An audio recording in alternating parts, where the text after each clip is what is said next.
For updates, bonus content and exclusive debate clips from the series, sign up at thebigconversation.show.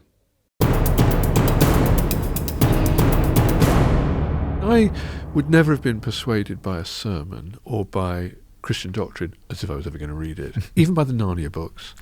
But that experience of an encounter with the reality of the resurrected Christ was life-changing, is life-changing, and I still continue to live in the kind of, not quite the afterburn of that, but the changed reality that you experience in that. And I think that's something you encounter in lots of religious traditions. What do you think is going on, though, from your perspective, Derren, with Richard's encounter that he says he had? Because presumably you don't believe there was an encounter with a risen Christ, that presumably there's something psychological or something that can be reduced ultimately. I don't think it matters. I don't think that matters. I think it matters hugely.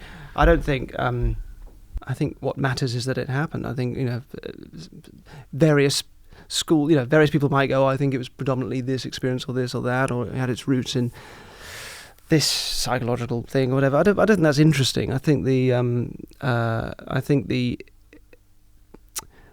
what's interesting is the richness and the truth, if you like, of something that makes us connect with that thing that is outside of ourselves. And I can't put a name on that or call it God. I don't think it is a thing. I think the trouble is finding the very words for it. But it's an experience, a sort of and I sort of turn it back in on itself. I think it's to do, for me, with a kind of how you live in a way that is coming to the edge of all the things you sort of comfortably accept. And I think that would also include a lot of religious teaching as well.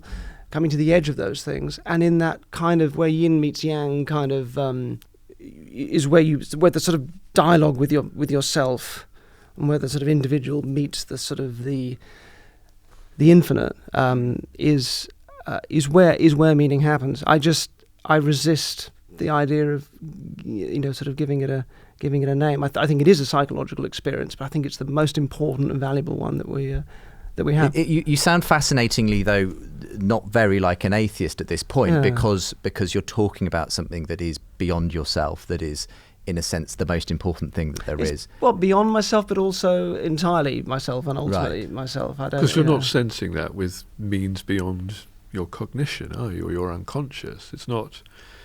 I mean, I completely agree with you on that. My experience of the encounter with the resurrected Christ is like my experience with KFC. It's just something that's there. You know what I mean? And I perceive that with the senses that are made available in order to do that. But it's the richness of that experience and the power of it, I think. Can I talk about death? Because Please. That is the place you end the book, talking about the fact that, across time, in a sense, death has always been, as it is put by St. Paul, the last enemy, and so on. And in a sense, the Christian story is obviously about God becoming incarnate and experiencing death, but overcoming death ultimately in the resurrection. Is that for you an important thing in terms of where we get our meaning? A lot of people would say that it's important to know that death is not the end, that somehow our life has a purpose that goes beyond our short span of years. Yeah, I mean, lots of religions would argue the same thing, that this is not all there is, and there is something beyond our physical death. Christianity, of course, does it in a very particular way, and I think one of the reasons why it was so explosive for those who were witnesses to the events of Easter is because it was a total abject failure. That what happened was an absolute catastrophe.